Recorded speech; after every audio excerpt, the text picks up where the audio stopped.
This YouTube channel does not promote any violent, harmful, or illegal activities. All content provided by this channel is meant for an educational purpose only.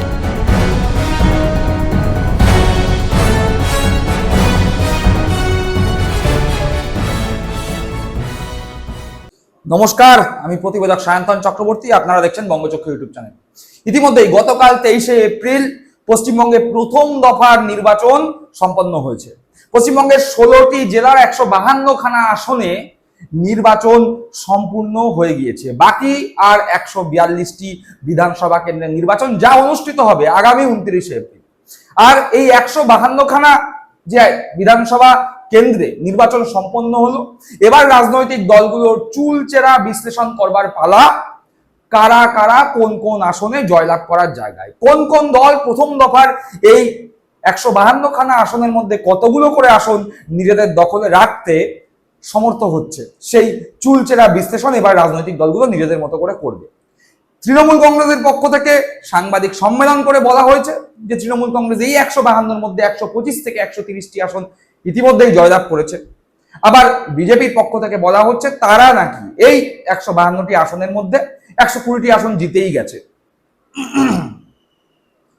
কিন্তু আসলে কি হচ্ছে সেই তথ্য, অর্থাৎ booth ফেরত সমীক্ষা, সেই সমীক্ষা এই মুহূর্তে দাঁড়িয়ে কোনো নেটওয়ার্ক, কোনো মিডিয়া, কোনো ইউটিউব চ্যানেল, কোনো সংবাদ মাধ্যম দিতে পারবে না। তার কারণ সেটা আইনত নিষিদ্ধ, করা যায় না। তার কারণ এই মুহূর্তে যদি এই 152খানা যে আসনে নির্বাচন হয়েছে সেইখানে দাঁড়িয়ে কোন দল এগিয়ে কোন দল পিছিয়ে, কোনো দল যদি অন্য কোনো দলকে বিরাট ব্যবধানে পিছিয়ে এগিয়ে থাকে, তাহলে তা আগামী দফার যে বিধানসভা নির্বাচন হতে চলেছে তাতে প্রভাব ফেলতে পারে। এই কারণে এই বুথ ফেরত সমীক্ষা এই মুহূর্তে নিষিদ্ধ, করা যায় না। তাই কোনো টিভি নেটওয়ার্কে সেই বুথ ফেরত সমীক্ষা দেখাবে না। কিন্তু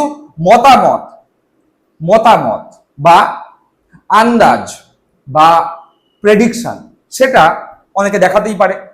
আমরা বঙ্গচক্ষু ইউটিউব চ্যানেলের পর্দায় এর পরের পর্বে আমাদের প্রেডিকশন, আমরা কথা বলে কি বুঝলাম, বিভিন্ন বিধানসভায় আমাদের যারা বন্ধু বান্ধব, শুভানুদ্দায়ী ভোটার আছে, চেনা পরিচিত আছে, তাদের সঙ্গে কথার মাধ্যমে কি বুঝতে পারলাম, ভোটিং ট্রেন্ড দেখে কি বুঝতে পারলাম, সেই প্রেডিকশন অর্থাৎ ভবিষ্যৎবাণী কি হতে চলেছে তা অনুমান করবার একটা চেষ্টা করেছি, যা আমরা আগামী পর্বে দেখাবো। কিন্তু এখন এই পর্বে যে তথ্য আপনাদের সামনে তুলে ধরবো তা অত্যন্ত গুরুত্বপূর্ণ। তার কারণ হ্যাঁ, এক্সিট পোল, বুথ ফেরত সমীক্ষা এটা দেখানো যায় না, কিন্তু ভোটের আগে ওপিনিয়ন পোল কিন্তু দেখানো যায়। ওপিনিয়ন পোল, সর্বশেষ ওপিনিয়ন পোল নিউজ 18 নেটওয়ার্ক, যে নিউজ 18 নেটওয়ার্কের বাংলা চ্যানেল নিউজ 18 বাংলা আপনারা সকলে দেখেন, সেই নিউজ 18 নেটওয়ার্কের সর্বশেষ করা সমীক্ষা ভোটের আগে, অর্থাৎ 23শে এপ্রিল ভোট গিয়েছে, সেই 23শে এপ্রিল গতকাল প্রথম দফার নির্বাচন হয়েছে, তার আগে নিউজ 18 নেটওয়ার্কের সর্বশেষ সব থেকে শেষ সময় যে সমীক্ষা তারা করেছিল, যে অনুষ্ঠানের নাম ভোট ট্র্যাকার, সেই ভোট ট্র্যাকারের সমীক্ষায় বাংলার বিভিন্ন যে অঞ্চল, যেই অঞ্চলগুলোকে তারা ভাগ করে করে বিভিন্ন আসন ধরে ধরে সমীক্ষা করেছিল, সেখানে BJP, Trinamool, CPM, Congress, ISF বা অন্যান্যরা কটি করে আসন জেতার জায়গায় রয়েছে, সেই তথ্য নিউজ 18 নেটওয়ার্কে কি তুলে ধরেছিল সেই তথ্য আপনাদের আমরা দেখাবো। কিন্তু তার আগে গতকালের যে কটা আসনে নির্বাচন হয়েছে, সেই নির্বাচন হয়েছে শান্তিপূর্ণ, অবাধ, হিংসা মোটামুটি ভাবে দেখাই যায়নি, তবে মৃত্যু ঘটেছে। 4 জন ভোটারের মৃত্যু হয়েছে ভোট কক্ষ থেকে ভোট দিয়ে বেরিয়ে আসার পরে।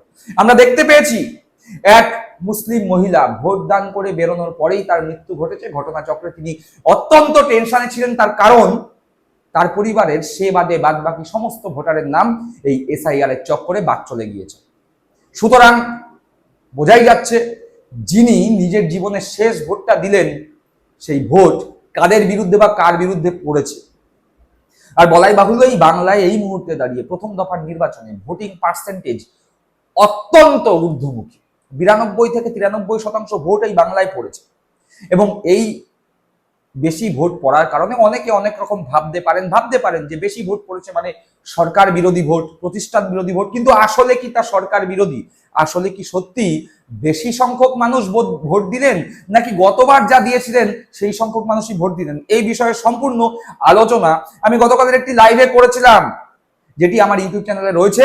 ঠিক এর আগের পর্বে আপনারা দেখে নিতে পারেন এবং সেখান থেকেই মোটামুটি স্পষ্ট হয়ে যাবেন যে প্রথম দফার নির্বাচনে মুসলিম বা সংখ্যালঘু ভোট ব্যাংকের পাশাপাশি কেন বিজেপি মহিলা ভোট ব্যাংকে ভয় পাচ্ছে। যাই হোক, সেটা তো আপনারা সেই ভিডিও দেখলে বুঝতে পারবেন, কিন্তু আজকে এই পর্বে নিউজ 18 নেটওয়ার্কের সর্বশেষ সমীক্ষার তথ্য আপনাদের সামনে তুলে ধরার আগে যে কথা বলছিলাম, নন্দীগ্রাম এই বিধানসভায় প্রথম দফার যে নির্বাচন হলো তার মধ্যে সব থেকে গুরুত্বপূর্ণ কেন্দ্র ছিল নন্দীগ্রামে তৃণমূল কংগ্রেসের প্রার্থী পবিত্র কর এবং বিজেপির প্রার্থী শুভেন্দু অধিকারী, সেই পবিত্র কর এবং শুভেন্দু অধিকারীর টানটান লড়াইয়ে শেষ দফায় এগিয়ে নন্দীগ্রামে তৃণমূল কংগ্রেসের প্রার্থী পবিত্র করের মুখে চওড়া হাসি, কনফিডেন্ট। তিনি নিজের মুখে বলছেন জেতার ব্যবধান কত সেটা নিয়েই টেনশনে আছি, জেতার বিষয়ে কোনো টেনশন নেই। একবার সরাসরি পবিত্র করে সেই বক্তব্য শুনুন, তারপরে আসছি নিউজ 18 নেটওয়ার্কের সর্বশেষ করা সমীক্ষায় কি তথ্য উঠে এসেছিল সেই তথ্য নিয়ে। থেকে আমি একবারে নির্বিঘ্নে বদ্ধ পাগল হয়ে গেছে, যে বুথ সম্পর্কে ধারণা নেই, অপর উপরে ভর করে হচ্ছে জয়লাভ করতো, না হলে হচ্ছে যে বলে পোলিং এজেন্ট বসে না, উনাদের পোলিং এজেন্ট হাফ জায়গায় বসে না। দেখুন পাগল হয়ে গেছে, আমি তো বলছি পাগল হয়ে গেছে। এখন কি করবেন, মানুষ সরে গেছে। ওর তো দেখলেন আজ সকাল থেকে আমি একবারে নির্বিঘ্নে আছি, একবারে নির্বিঘ্নে আমি বসে আছি, খাচ্ছি যাচ্ছি, একবার রিল্যাক্স করতেছি। আমি এখনো বলতেছি ব্যক্তিগত সম্পর্ক আলাদা, রাজনৈতিক সম্পর্ক আলাদা। বলেছিলেন ব্যক্তিগত সম্পর্ক আলাদা। একেবারে নির্বিঘ্নে ভোট হয়েছে, কোনো অসুবিধা নেই এবং আমাদের জয় সুনিশ্চিত এবং বড় ব্যবধানে আমরা জয়লাভ করব। সারাদিন দেখা গেল যে শুভেন্দু অধিকারী চরকি পাক কাটলেন বিভিন্ন কেন্দ্রে, বিভিন্ন বুথে বুথে, সেই জায়গায় আপনি একটা জায়গায় বসেই পরিচালনা করলেন। না, আমাদের আগেই পড়াশোনা হয়েছিল, পরীক্ষার দিন পড়াশোনা করতে হয়নি। না, মনে করার বিষয় কিছু নেই, একেবারে আমরা যেদিন নমিনেশন করি সেদিনই আমাদের জয়লাভটা হবে, সেদিন সুনিশ্চিত হয়ে গেছিলাম। আর কেবলমাত্র আমাদের ব্যবধান নিয়ে লড়াইটা ছিল, সেটা আজকে সম্পন্ন করা হলো। শুনলেন পবিত্র করের বক্তব্য, অর্থাৎ পবিত্র কর সারাটা দিন ধরে নন্দীগ্রামে কাটানোর পরে, ফুরফুরে মেজাজে কাটানোর পরে শেষ বেলায় যখন নিজের বক্তব্য রাখলেন তখন তিনি যথেষ্ট কনফিডেন্ট 25 থেকে 30 হাজার ভোটে তৃণমূল কংগ্রেস নন্দীগ্রামের বুকে জিততে চলেছে, এ বিষয়ে তার কোনো সন্দেহ নেই। এমনকি অষ্টমীগিরি, যে অষ্টমীগিরি এই মুহূর্তে তৃণমূল কংগ্রেসের যে কয়েকজন ডিজিটাল যোদ্ধা আছেন তাদের মধ্যে সর্বাপেক্ষা উল্লেখযোগ্য অভিষেক বন্দ্যোপাধ্যায়ের আমরা বাংলার ডিজিটাল যোদ্ধা যে কনক্লেভ, সেই কনক্লেভের মঞ্চে এই নন্দীগ্রাম গ্রাম বাংলার একটা মেয়ে সামনে এসে মঞ্চে উঠে বক্তব্য রেখেছিলেন। সেই অষ্টমীগিরি দুপুর 2টোর সময় নিজে ফেসবুকে লাইভে এসে নিজের বক্তব্য জানিয়ে বলছেন খেলা হয়ে গেছে, নন্দীগ্রামে তৃণমূল কংগ্রেস জিতছে। অষ্টমীগিরির বক্তব্য একবার শুনুন। এখন 2:30 বুঝলেন, নন্দীগ্রামের ভূমিপুত্র জিতছে, কেউ আটকাতে পারবে না, নন্দীগ্রামের ভূমিপুত্র 25 থেকে 30 হাজার ভোটে লিড দিচ্ছে। জয় বাংলা সকলকে। শুনলেন অষ্টমীগিরির বক্তব্য, কিন্তু এবার সেই তথ্য, যেই তথ্য আপনাদের দেখাবো বলেছি নিউজ 18 নেটওয়ার্কে এই প্রথম দফার নির্বাচন হয়ে যাওয়ার 2-3 দিন আগে শেষ সমীক্ষা দেখানো হয়েছিল এবং সেই শেষ সমীক্ষায় কি তথ্য উঠে এসছে সেই তথ্য সরাসরি স্ক্রিনে দিচ্ছি, আপনারা নজর রাখুন। দেখুন, আমি নিউজ 18 নেটওয়ার্কে যে তথ্য দেখানো হয়েছিল সেই তথ্যের স্ক্রিনশট নিয়ে রেখেছি এবং সেই স্ক্রিনশট আপনাদের সঙ্গে শেয়ার করছি।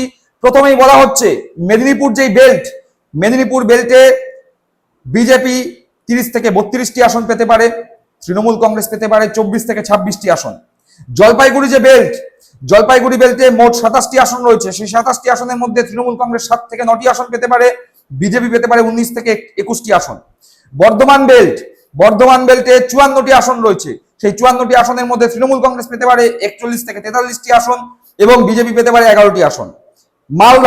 মালদায় 49টি আসন রয়েছে, মালদার যে সেক্টরটা, মালদার যেই সার্কেলটা, সেই মালদায় 49টি আসনের মধ্যে তৃণমূল কংগ্রেস 33 থেকে 35টি আসন পাওয়ার জায়গায় বিজেপি 12 থেকে 14।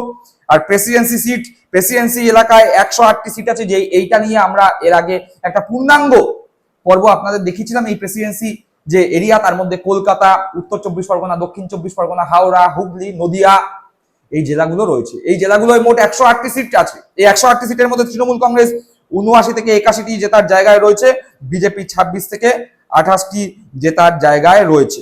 অর্থাৎ নিউজ 18 নেটওয়ার্কের এই যে শেষ সমীক্ষা, সেই শেষ সমীক্ষায় তৃণমূল কংগ্রেস 184 থেকে 194টি আসন জয়লাভ করার জায়গায়। হ্যাঁ, ঠিক শুনছেন, পশ্চিমবঙ্গের বিধানসভা নির্বাচনে নিউজ 18 নেটওয়ার্ক শেষ সমীক্ষা করেছিল, সেই সমীক্ষা অনুযায়ী তৃণমূল কংগ্রেস 184 থেকে 194টি আসন জয়লাভ করার জায়গায়। আর বিজেপি কোথায় দাঁড়িয়ে? আর বিজেপি 98 থেকে 104টি জয়লাভ করার জায়গায়। আরো একবার বলছি, তৃণমূল কংগ্রেস নিউজ 18 নেটওয়ার্কের শেষ সমীক্ষা অনুযায়ী 184 থেকে 194টি আসন জয়লাভ করার জায়গায়, আর বিজেপি 104টি, সর্বাধিক 104টি এবং সর্বনিম্ন 98টি আসন জয়লাভ করার জায়গায়। নিউজ 18 নেটওয়ার্কের শেষ সমীক্ষায় এই তথ্য ধরা পড়েছে। এই তথ্য আপনাদের সামনে আমি তুলে ধরলাম। এ তো গেল সমীক্ষার কথা, কিন্তু আমরা বঙ্গচক্র ইউটিউব চ্যানেলের পর্দায় আমাদের কি অনুমান, আমাদের কি প্রেডিকশন, সেই অনুমান বা প্রেডিকশন এর পরের পর্বে আজ বিকেলের মধ্যে আপনাদের সামনে আমরা তুলে ধরবো। জেলা ধরে, আসন ধরে, প্রথম দফার 152খানা বিধানসভা কেন্দ্রে, যে সমস্ত জেলাগুলো এই 152খানা বিধানসভা কেন্দ্রে নির্বাচন অনুষ্ঠিত হয়েছে, সেই জেলা ধরে আমাদের অনুমান কি, আমাদের প্রেডিকশন কি, সেই তথ্য আপনাদের সামনে আজ বিকালে অথবা সন্ধ্যায় আপনাদের সামনে পর্ব আকারে নিয়ে আসছি। আর আজকের পর্ব সম্পর্কে আপনাদের মতামত অবশ্যই কমেন্ট বক্সে কমেন্ট করে জানাবেন। সকলে ভালো থাকবেন, সুস্থ থাকবেন। জয় হিন্দ, বন্দে মাতরম।